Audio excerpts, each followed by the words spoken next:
Welcome back. एक बार फिर बढ़ेंगे अपने पैनल की तरफ। जी डॉक्टर सारा, आप की तरफ आना चाहूँगा।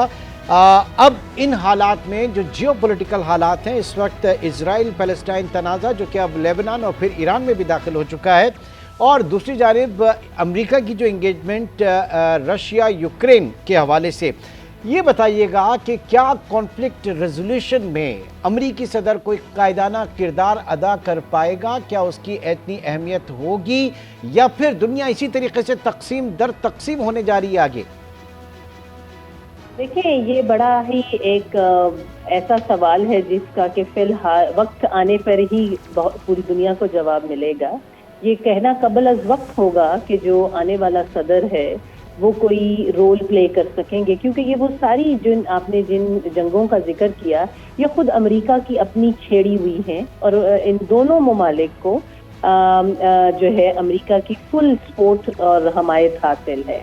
तो ये बड़ा ही मुश्किल सवाल है, और खुद अमरीकी मैं समझती हूँ कि ये आने वाली हुकूमत के लिए, आने वाले सदर के लिए खुद ये एक बहुत बड़ा चैलेंज बन जाएगा, क्योंकि दाखिली और बाहर के जो उनके चैलेंजेस हैं, स्पेशली जो उन्होंने बाहर की अपनी जंगों में इनको हाथ डालने की शुरू से ही आदत रही है, और मोस्ट ऑफ द टाइम इन्होंने हमेशा वहां से शिकस्त खाई और कभी भी अपने पसंदीदा रिजल्ट को हासिल नहीं कर सका अमेरिका। आप अफगानिस्तान की एग्जाम्पल ले लीजिए, और उन्होंने इसी तरह बहुत, और उसको सफर किसने किया और उसकी मुखालफत सबसे ज्यादा कहाँ से आई? खुद अमरीकी अवाम की तरफ से आई।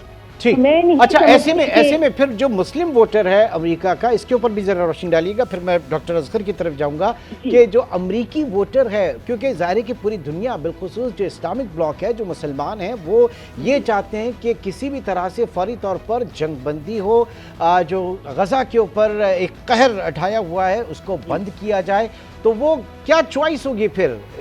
रिपब्लिकन और डेमोक्रेट्स, उनको अपनी इस मर्जी का वोट तो डालना है, और मेन ऑब्जेक्टिव यही होगा उनका, मुस्लिम वोटर्स का।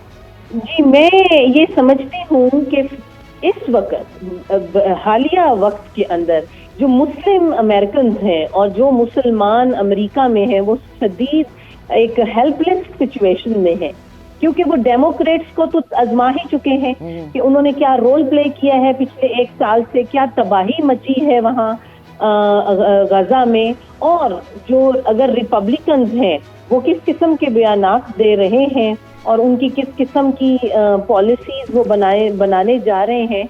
तो मैं समझती हूँ कि डेफिनेटली अब मुस्लिम वोटर्स का तो बहुत ज़्यादा, क्योंकि वो बहुत स्कैटर्ड सिचुएशन उसमें हैं, डिफरेंट स्टेट्स में उनका जो वोट है वो बहुत ज़्यादा आप कह लें कि इतना प्रोमिनेंट वेट नहीं रखते, सिवाय मिशिगन स्टेट के और जहाँ के बहुत ज़्यादा मुस्लिम्स हैं, और मुस्लिम्स में भी अरब मुस्लिम्स ज़्यादा हैं।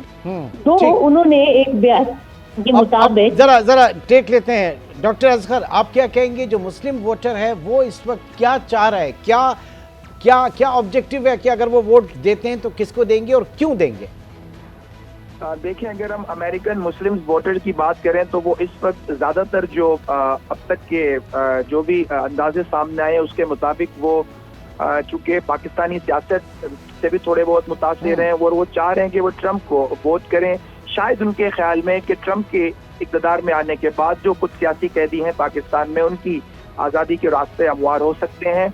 लेकिन मेरा ख्याल है कि ऐसा अंदाज़ा लगाना कबल अज़ वक्त है कि ट्रम्प आया, इक़्तिदार में आने के बाद ऐसे कर पाएंगे या नहीं कर पाएंगे। मैं उससे पहले बात कर रहा था कि जो Pakistani American public affairs committee है, उन्होंने भी क्लियरली ऑफिशियली जो है वो डोनाल्ड ट्रम्प ने कहा था कि मैं इक़्तिदार में आने के बाद शकील आफरीदी जो है उसको आज़ाद कराऊंगा, उसको लेकर आऊंगा, लेकिन वो नहीं हुआ। तो इस तरह की चीज़ें तो चलती रहती हैं।